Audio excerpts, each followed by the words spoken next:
కృతజ్ఞతతో ఉన్న హృదయం. కీర్తనలు 106:1.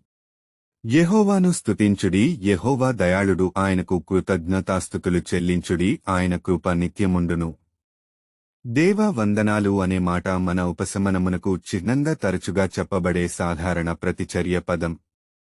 ప్రతి ఒక్కరూ అనే మాటనే కాని నిజమైన దేవునికి, అనగా ఆయన వద్దనున్న సమృద్ధి అయిన దయ మరియు సమృద్ధిగా ఉన్న ఆశీర్వాదాల కోసం మనము చెప్పే కృతజ్ఞతలు స్పష్టంగా ఉండాలి.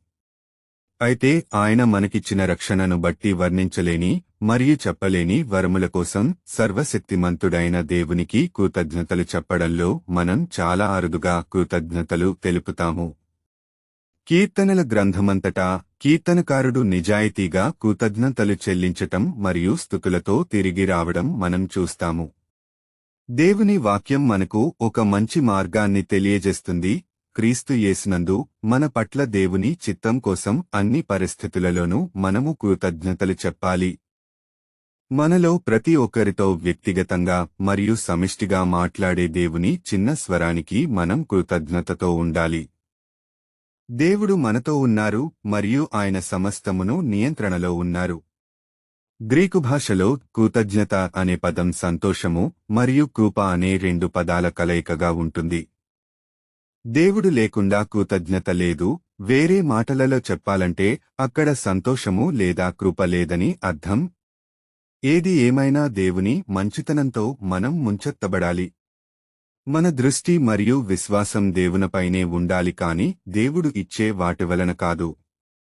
జీవితంలో యేసయ్యను కలిగి ఉండటం మన గొప్ప ఆశీర్వాదం. అదే మనలను క్రీస్తుకు నిజమైన విశ్వాసులనుగా చేస్తుంది. నా ప్రియ స్నేహితుడా, గుర్తుంచుకో, నమ్మకంతో, కృతజ్ఞతతో ఉన్న హృదయం ఎల్లప్పుడూ ఆనందంగా మరియు ప్రశాంతంగా ఉంటుంది. ప్రార్థన. పరిశుద్ధుడవైన దేవా, దయగల సర్వశక్తిమంతుడా, మా పట్ల మీ ప్రేమపూర్వకమైన దయ మరియు కోమలమైన కరుణగల మనస్సును బట్టి మీకు కృతజ్ఞతలు మరియు స్తుతులను చెల్లించుకొనుచున్నాము. పరలోకమందున్న తండ్రి, మీరు మాకు బహుమానముగా ఇచ్చిన మీ ప్రియ కుమారుడైన యేసుక్రీస్తును బట్టి, పరిశుద్ధాత్మను బట్టి ఎప్పటికీ మీకు మహిమ చెల్లించుచు, కృతజ్ఞులను చెల్లించుతూ యేసు అతి విలువైన నామములో ప్రార్థిస్తున్నాము తండ్రి. ఆమెన్.